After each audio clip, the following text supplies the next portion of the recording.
mesdames et messieurs, Denise Bouchard! Bonjour! Comment ça va, Denise?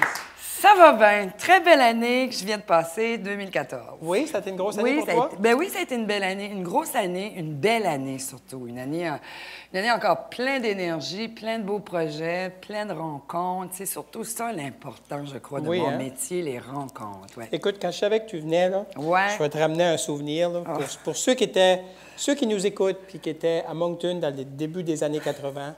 On parle du cachot, là. Ben non, même pas du cachot. Écoute, non. Je vais te ramener un souvenir. Moi, quand j'étais à l'université, il y avait sur la rue Saint-Georges un café qui s'appelait le Café La Brunante. Oui. On allait faire notre lavage à côté. Absolument. Il y avait un laundromat à côté. C'était vraiment... Le laundromat était vraiment un laundromat. Ça faisait partie, là. On allait là toutes les Moi, j'allais puis je jouais au Café La Brunante et je me faisais payer en gâteau aux carottes parce qu'il était tellement bon.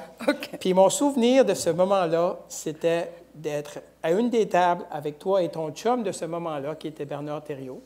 Et on jouait à quelques arpents de piège avec quelques verres de vin. J'étais bonne, hein? T'étais bonne? Puis... Non, j'étais excellente en sport. J'avais une réponse, Babe Ruth. Oui, puis moi, si je me souviens bien aussi, ta réponse en littérature, quand tu ne savais pas la réponse, c'était toujours « Un soleil mauve sur la baie » de Janine Landry-Thériault. C'était la réponse parfaite. Jamais été bonne dans les jeux de même, moi. Non? Non, jamais, non. Non, moi, j'étais plus une fille, d'ailleurs, les jeux. C'est vrai, c'est intéressant que tu me ramènes à cette époque-là. C'est vrai qu'on s'est connus au département de théâtre. Oui. C'est vrai qu'on se rencontrait énormément pour faire des jeux de société à cette époque-là. Oui, pourquoi? Je sais pas, c'était cool à ce moment-là, je pense. C'était cool, oui. On était des gens cool. Ça, puis le backgammon. On était hipster pas mal. Hipster avant notre temps. Puis c'était à l'université aussi que j'ai appris. Dans le fond, j'ai tout appris les jeux de société à l'université, moi. J'ai appris à jouer aux échecs à l'université, j'ai appris le backgammon, on joue aux arpents. J'ai juste appris ça. Oui, le métier, je l'ai appris après. Oui, hein? Quand ma recherchiste Google était en train de travailler, elle s'est rendue compte que ça fait 18 ans, Maria Gélas. Ça file-tu comme 18 ans? Je vais te dire une chose, c'est pas 18 ans. Je suis arrivé là en 95. OK. Donc, nous sommes en 2015. Oui, c'est 20 ans. C'est 20 ans. Je vais entamer ma 20e saison dans le personnage de Maria Gélas. Aurais-tu cru ça la première été? Non, moi, je n'étais pas partie pour une run de même. Pas en tout. Mais, on a travaillé avec un homme qui s'appelait Guillermo Di Andrea. C'est avec lui, dans le fond, c'est devenu un peu mon mentor, notre mentor, à nous, à Luc Leblanc, Robert Gauvin, Florian Chiasson. Il a travaillé comme 10-12 ans avec nous autres. On a vraiment appris l'école du monologue avec lui, parce que le Pays de la Sagouine, tout part des monologues de la Sagouine, d'Antonine Maillet. Et nous, on avait des monologues aussi. Alors, c'était une école vraiment de monologue, du conte. Mais c'est, en quelque part, c'est presque du théâtre interactif, là, parce que le monde est ici, là. Oui. Puis moi, puis il y a des goélands, puis il y a des enfants. Il faut t'apprendre. C'est une forme de théâtre. Moi, je pense que c'était même... Moi, je me dis que Molière, lorsqu'il a commencé à jouer, même... Ça ressemblait plus à ça. Ça ressemblait plus à ça. C'est vraiment le théâtre, le théâtre pour le peuple, le théâtre pour la fête. Il n'y a pas de quatrième mur. C'est un théâtre d'animation plus. Donc, ça fait travailler l'acteur au niveau de la concentration énormément, parce qu'il arrive n'importe quoi, mais il faut que tu restes focusé, puis en plus, tu fais du monologue. Personne ne va te sauver. Tu peux décrocher très, très vite. Hein? Personne ne va te sauver. Là. Personne ne peut te sauver, non, absolument.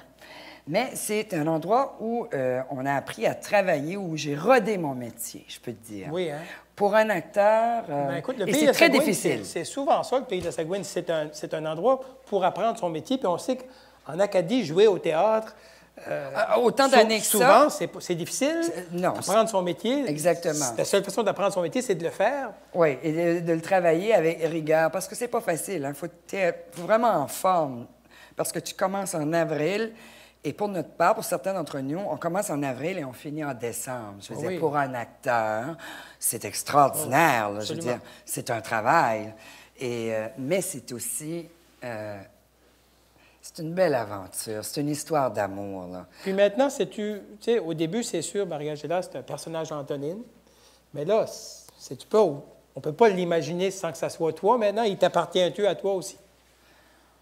As-tu des paroles de Maria Gélas qui sortent de ta bouche plutôt que celles d'Antonine? Je ne dirais pas. Non, pas quand c'est au niveau du texte. Je respecte le texte d'Antonine. Par contre, lorsque je suis sur le site, je reste toujours un peu l'âme de Maria Gélas. Je veux dire, c'est ma peau. Je lui ai donné l'ADN, si tu veux, à ce personnage-là. Oui, il y a certains mots que je me permets. Mais je respecte beaucoup l'auteur. De toute façon, avec tous les gens que j'ai travaillés, que ce soit télé, cinéma, théâtre, l'auteur est capital pour moi. Donc, je respecte énormément ça parce que tout part de l'auteur. Sans auteur, on n'existe pas. Puis des fois, on parle bien. C'est des auteurs qui écrivent très bien. Ah oui, ils nous font paraître. Ils nous font paraître bien. Avant de quitter le Pays de Sagouine, j'ai envie de te demander, parce que, OK, 20 ans de Maria Gélas, puis là, il vient un moment où ce que c'est clair, écoute, Viola, elle ne va pas faire ça le reste de sa vie. Je savais que tu allais me poser une question comme ça. Tu dois y avoir réfléchi longtemps avant de décider de te proposer ce défi-là. Comment est-ce que tu as vécu ça, pour décider de le faire, puis là, maintenant, tu le fais? Comment ça se passe dans ta tête? Écoute, on sait que Viola Légère restera pour nous la Sagouine éternelle, surtout de notre génération. Par contre, je fais partie du pays de la Sagouine. Et pour moi, le pays de la Sagouine est plus grand que l'individu. Oui. Et j'ai tellement donné d'énergie et de temps et de travail que lorsque Mme Viola Légère se retirera, lorsqu'elle voudra bien, je me suis dit, c'est une responsabilité pour certaines d'entre nous qui est à l'intérieur de commencer à penser à l'après.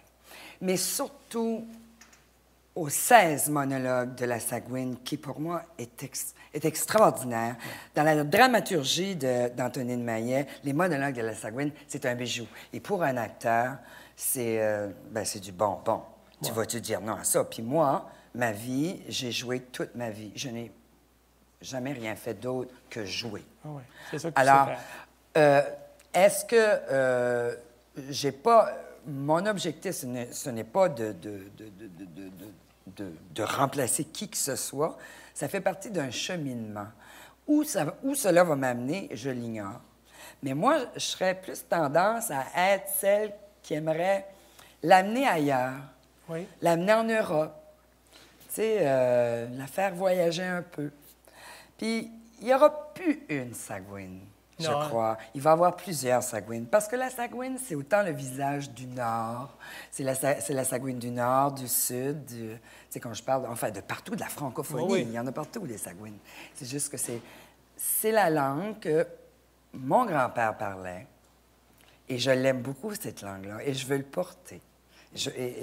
Et si on m'a donné la chance, enfin, on m'a choisi, enfin, on est quelques-unes, bien, si on m'a donné ce privilège-là de commencer à jouer ça, pourquoi pas? C'est mon métier, puis c'est un défi. Oui, puis on t'offre du bonbon. Bien, on m'offre un bonbon. C'est un bonbon, puis c'est un défi aussi, parce que c'est pas facile. Si Viola, depuis 40 ans, 45 ans, le fait, ben je me dis, lorsque je la regarde au début... Je veux dire, elle a eu un temps, elle a travaillé énormément et aujourd'hui, elle dépasse l'âge du personnage. Le personnage a 72 ans, elle n'a quoi, 80, dans la 82, 83. Je me dis, moi, j'ai quoi, 50 ans? Je commence. Mais par contre, j'ai un autre personnage qui est Maria Gélas que j'adore. Oui. C'est gâté. Ben, j'ai gâté. Non, je suis pas gâté. J'ai fait des bons choix. Excellent. Voilà. En parlant de choix, je veux te parler un petit peu de ton autre métier qui est actrice devant la caméra. Ah oui, ça, oui. Tu viens de vivre Le Clan. Oui. Ça s'est bien passé? Tu as aimé ça? C'était encore une aventure humaine extraordinaire avec une équipe du tonnerre, une coproduction Québec-Acadie qui a été en or, mais vraiment en or. C'est sûr que j'interprète le rôle de la maman, de la mère du clan. Donc, c'est un rôle qui est très intéressant, qui est très, très dur, mais savoureux, avec beaucoup de chair dedans. Puis l'auteur, Joanne Arsenault, qui est originaire des Îles-de-la-Madeleine, qui a écrit pour 19-2, quoi que ce soit. C'est facile d'apprendre sa langue, oui, puis j'avais pas besoin de changer mon accent.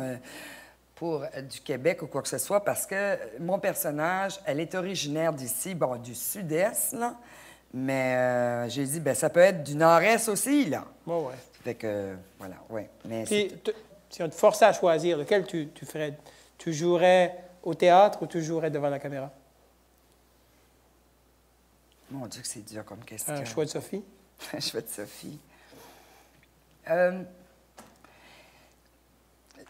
Parce qu'il me semble qu'en Acadie, on est dû pour faire plus de fiction. Bien, le théâtre, oui, le théâtre, ce qui est intéressant, moi, ce qui m'intéresse dans mon métier, c'est surtout le travail. Je suis une fille d'équipe, j'aime travailler en équipe, j'aime autant les répétitions que les représentations. Mais les répétitions, pour moi, sont beaucoup plus nourrissantes parce qu'il y a l'échange, tu comprends? Tandis qu'au cinéma, c'est moins présent. Au cinéma, il faut que ça soit instantané. Par contre, au cinéma, ce que j'aime, c'est Le chèque? Pardon? Le chèque? Non? Le chèque? Ouais. Oui, le chèque. Le chèque est bon. Alors, on va pas dire non, non, le chèque est bon, mais au cinéma, c'est instantané, c'est éphémère. Hein? Tu finis une scène et c'est terminé, tu t'en vas chez vous. Puis c'est pas juste à propos de toi, c'est à propos de tout ce qui Non, entoure. c'est tout autour. Mais moi, j'aime le cinéma, mais pas seulement au niveau du jeu. J'aime le cinéma parce que pour tout ce qui entoure, parce que je suis une fille sur un plateau, moi, qui se tient autant avec la technique, avec l'éclairagiste, parce que j'aime apprendre. Mon métier, j'apprends, autant en théâtre qu'en cinéma. Puis la journée que je vais dire, ben, je sais tout, puis non, ça sera fini, ça sera terminé. Je suis toujours en quête de quelque chose, en quête de nouveautés, en quête d'apprendre. C'est tellement beau d'apprendre parce qu'il y a des créateurs qui sont tellement extraordinaires, qu'on a ici en Acadie et qu'on a aussi d'ailleurs qui viennent travailler ici avec nous. Puis ça te donne-tu envie d'aller en mise en scène ou en réalisation? As-tu envie de passer de l'autre côté de la caméra? Bien, oui, éventuellement, là, sérieusement, oui. Mais je me suis dit, j'ai encore des choses à vivre dans mon... surtout au niveau théâtral. La journée que je vais décider de donner encore... de donner à quelque chose ou de transmettre ce que j'ai, moi, reçu, je vais transmettre à 100 000 à l'heure ou à 200 à l'heure parce que je suis une personne intense dans mon métier, c'est-à-dire que tu me donnes un petit morceau, mais je ne suis jamais satisfaite. Okay. Je veux toujours, dans le sens que j'aime le travail. Je suis très rigoureuse, puis je vais transmettre éventuellement. Mais l'écriture, la scénarisation m'intéresse beaucoup. Cool.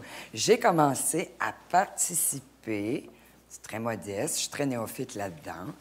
Mais, et j'ai le goût de l'ouvrir avec, de travailler avec la jeunesse. Cool. Oui, de partager ça. Mais si moi, je peux amener tout mon bagage au niveau expérience, caméra, interprétation des personnages, ça va me faire un plaisir de le faire. On va jouer un petit jeu ensemble, OK? D'accord. OK? C'est un petit jeu, ça s'appelle l'un ou l'autre. OK? L'un ou l'autre. On va voir des choses. On va te montrer des choses. C'est tout le temps deux choix. Je veux que tu en choisisses ça et que tu me dises pourquoi. Pourquoi? Rapidement. OK? T'es prêt? Les Beatles ou les Rolling Stones? C'est curieux, mais je dirais ni un ni l'autre. Ah oui? Oui, vraiment, ni un ni l'autre. Non? Parfait. Moi, je n'ai jamais été... C'est un choix. C'est un choix. Picasso ou Michel-Ange? Michel-Ange. Pourquoi? J'adore la sculpture. Ah oui? Oui. Windows? Apple? Non. Windows. Ah, oui, je sais. Je t'aimais avant, mais je t'aimais. Mais non, mais écoute, je suis pas mouton, moi. C'est correct, je t'aime plus. Grand Prix ou Grand Saut? Hein? Grand Prix ou Grand Saut? Grand Prix, parce que ça fait partie, justement, du souvenir de qui nous sommes. Le crayon puis le papier ou la souris puis le clavier? J'adore le crayon. J'adore écrire au crayon, moi. Ouais. Sais-tu pourquoi? Pourquoi? Ça, c'est terrible ce que je vais dire. Tu sais, c'est comme quand tu as un livre, un nouveau livre, tu ouvres le livre, moi, la première chose que je le sens. Ah oui? Ah oui, j'adore. Mais le crayon, parce que j'aime le son. J'aime le... Ah oui, le son. Le oui. son Mais j'écris aussi, oui. Astérix ou Tintin? Astérix. Ah oui? Tintin, un petit peu nerd. Non, moi, c'est Astérix, les Gaulois. Donna ou Calix? Donna. Ah? Donna, parce que c'est un confrère de travail. C'est un homme que j'adore énormément. C'est un homme généreux. C'est un homme généreux. Et il faut dire que j'ai beaucoup plus travaillé avec Donna que Calix, mais j'adore les deux, c'est sûr. Un livre, ben là, j'ai déjà la réponse. Un vrai livre ou une liseuse électronique? Un vrai livre. Une valise pour partir ou une véranda pour se reposer? Ben, ce que je pourrais dire, c'est que c'est la valise parce que ça fait 20 ans que je vis dans ma valise. Je voyage entre Caraquette et Moncton et Bouctouche et Montréal et tout ça. Oui, c'est la valise. Là, c'est tough. La Sagouine ou Acadimane?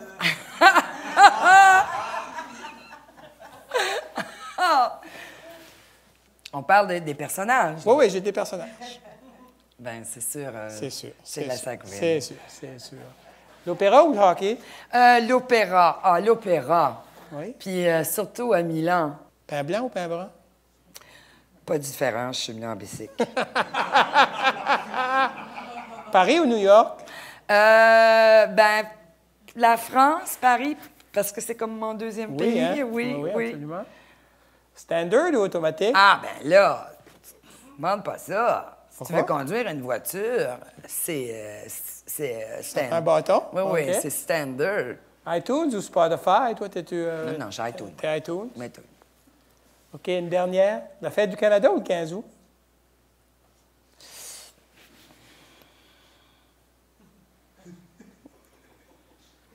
C'est bon pour te faire réfléchir. Ben, c'est une question que je trouve qu'on... Oui, mais on se la pose pas assez. On se la pose pas assez. Oui, la fête du 15 août, mais quand je voyage, je suis fière de dire que je viens du Canada.